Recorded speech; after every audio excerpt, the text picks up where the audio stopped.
it's cold. It's cold. Morning, everyone. It's an early Friday morning in cold Belfast. Not even 7 o'clock yet. Just trying to warm my hands up. Fucking a nasty ulcer. Side of my mouth here. Last Sunday, I had a few bevies, been doing a bit of gaming on the old PlayStation online with the boys, and I cooked up a pizza. And in my drunken state, literally took the pizza straight off the oven tray after I cut it and put it in my mouth, and I got a fucking cheese burn. Fucking cheese burn in the side of the mouth. So painful. So painful. Anyway, we're here today to talk about the beers I picked up from the Sipster yesterday. Sipster is this awesome bottle shop and bar, not far from where I live. It's like 5-minute drive away, but fucking 10-hour walk away. It's slightly beyond my walking capabilities. I don't do a lot of walking, I can get quite far, but it's just a little out of reach for me. So we took a drive there yesterday. Some guy had posted beers that he had picked up on Instagram, a couple of pictures, and I was like, I like the look of all of those. So I was like, do you reckon we can take a drive to the Sipster, to the wife? And she was like, alright then, dickhead, as long as it'll shut you up. And I was like, probably will. It probably will. So without further ado, let's have a look. Quick overview, mostly sours and strong uns. So we're starting off with Vault City Chocolate Orange Sour. They did have this in the John Hewitt for a bit, and the last time I went there, they didn't. And that last time happened to be when I felt like I was going to buy some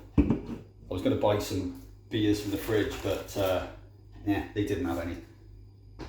The next beer I got here from Vault City is Danish Berry Pudding.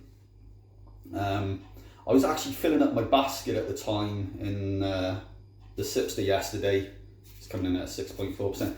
And the guy said to me, he was like, oh, I noticed you're filling up on some of the new beers. He said, this one's just come in today. And I was like, I'll get that in the basket then. So yeah, this is Danish Berry Pudding. A Danish delicacy is the inspiration.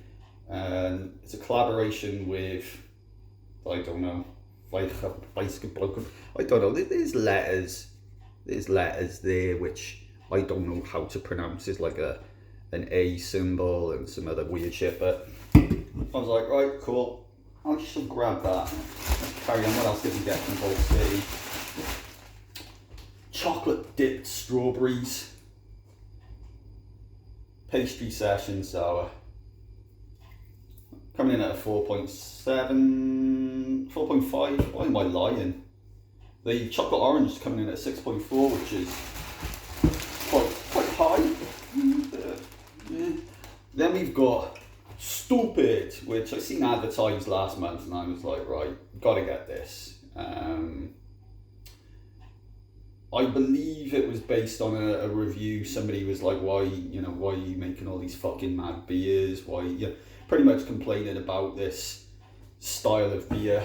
A bit like Simon from Real Craft Ale, he's not liking anything other than just ale and keeping it simple. That's fine, but you don't need to cut out an entire market and an entire world of other beers and drinks that people like. Maybe you don't want to call them beer, you want to give them another name, but nah, at the moment they're still called sours and sour beer, I should say.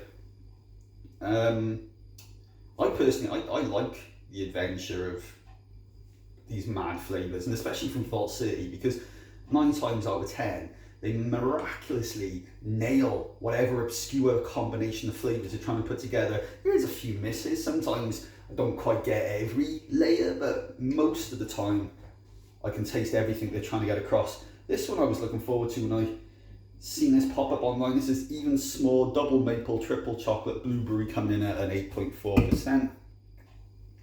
Be careful stacking them up, actually. I'm going to put it right there. Yeah, that just sounds great. That sounds fucking great.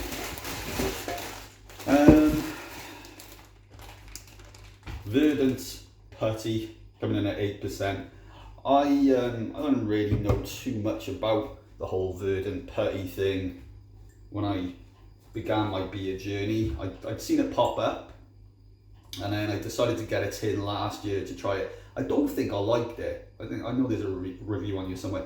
I think it was just so much flavour. It blew Carl Welshman's little titties right off his fucking head, you know? It was so overpowering. But maybe I'm ready this year and maybe I'll appreciate it, but we got a tin of that. Let's see what happens. Then I got a random beer from Bullhouse Brewery, Frank the Dank. I love their Frank the Tank, and this promises to be an even danker, slightly more bitter version of that beer, which really appeals to me. I love everything that Bullhouse put out, and I had to grab that. My last beer order, when I was getting beers from Bullhouse, that wasn't actually available at the time, so I missed it, so I'm glad I was able to grab a tin of that. The last two beers that we've got then are from Hopefully, another brewery that I'm absolutely loving, another local one, and this one is Hopefully Superhero Salted Caramel BA Imperial Stout, coming in at 10.7%, so quite strong on that one. And then finally we've got Bumper, which is an Imperial Stout aged in bourbon and rye barrels, and that's coming in at a 10.5%. So very happy with my little bundle of beers there. As always, I'll dip into them over the next month or so. You know, I tend to just treat myself to maybe a couple of these per session and then bulk it out with some other, you know, more regular beers, let's say, or beers that I drank more often that are not quite as strong. I was talking to the guy yesterday, and one of the things that I will say about the likes of sours is that for me, they're not really sessionable. You know, even if they say they're session strength, they're not the sort of beers that I go, right, I'm going to fucking drink this chocolate dipped strawberries, and then I'm going to have this Danish berry, then I'll have chocolate orange, then I'll have fucking s'more. Even if they were all coming in at a sessionable ABV, way too sickly. I find it way too sickly. So just one or two of them I always like as part of my overall session. But I will absolutely be sure to review these and get them on the old YouTubes as soon as I can. Again, Alice also. Right, thanks for watching. And if you are living in the Belfast Antrim area and you're a beer drinker, I do highly recommend the Sipster. Brilliant bottle shop. I mean, fucking hell, I was like a kid in a sweet shop. I excitedly just went in and went bomb, bomb, bomb, filling my fucking basket. And it was only when I took a step back, I was like, oh, there's so many others. So many other fucking beers here.